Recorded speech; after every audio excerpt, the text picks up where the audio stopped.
वसुधैव कुटुंब रूपी परिवार वर्ग को मोर नमस्कार। बहुत लोकों पाखरे धन टोटाली आसु न थाए, जो मानक पाखरे आसुची से मानक पाखरे मध्य रहुनी। तेबे आजी आमे जानिबा जातकरे निर्धनता जोग केउ प्रकार जोग थिले निर्धनता देई थाए।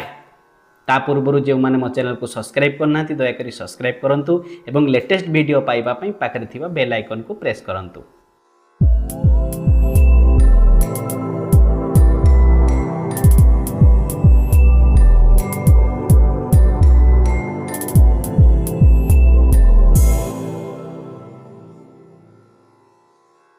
सर्वप्रथमे वीरेण हीनाः शुभकेचरेन्द्राः शत्रुं तृतीयं च भवं प्रयातः चतुष्टयं पापखगाश्च याता जातस्तदा निर्धनतामुपैति।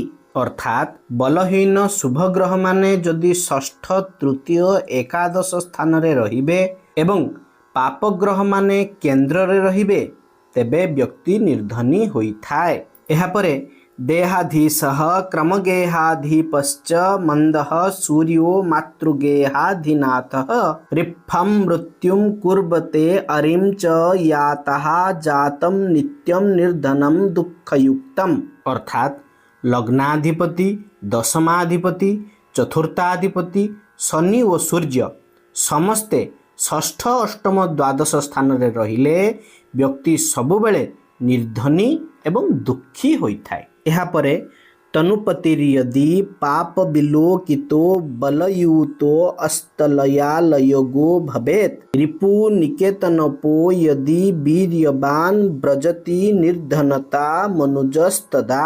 अर्थात जदि पापग्रह द्वारा दृष्ट होई बलवान लग्नाधिपति षष्ठ और अष्टम स्थान रे रहे एवं षष्ठाधिपति जदि बलवान होइथिबो तेबे व्यक्ति निर्धनी होइथाय। यहाँ परे देहाधीशो मृत्युगेह यदा स्यात् मूढ़ो व्यापारस्य नाथो अरियातः द्रव्येशश्चेद द्वादश स्थानवर्ती आपत्कालं मानवः क्षिप्रमेति।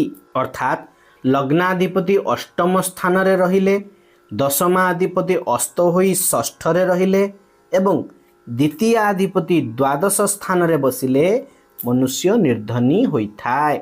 यहाँ परे षष्ठंगता लाभगताश्च सौम्या अस्तंगतः स्वच्छ कुटुंबनाथः मूढ़ौ यदा भार्गव वाक्पति च व्ययम अंगनाथश्च विपत्तिकालः। अर्थात षष्ठ एवं एकादश स्थान रे शुभग्रह थिले एवं द्वितीयाधिपति शुक्र और बृहस्पति अस्त होइथिले एवं लग्नाधिपति द्वादश रे रहिले व्यक्ति निर्धनी बा दरिद्रता लाभ करिथाय। यहाँ परे कोशाधीशस्त्रिके चेत सुरगुरु सहितो द्रव्यहीनो मनुष्यः शत्रौ लग्नास्तपौ चेत नयसदनगा वीर्यवन्तश्च पापः कुर्वाते जीवशुक्रौ यदि दिनगमनं जन्मकाले तथा च अस्मिन् योगे मनुष्यो अखिल सुखरहितो निर्धनो दुःखयुक्तः।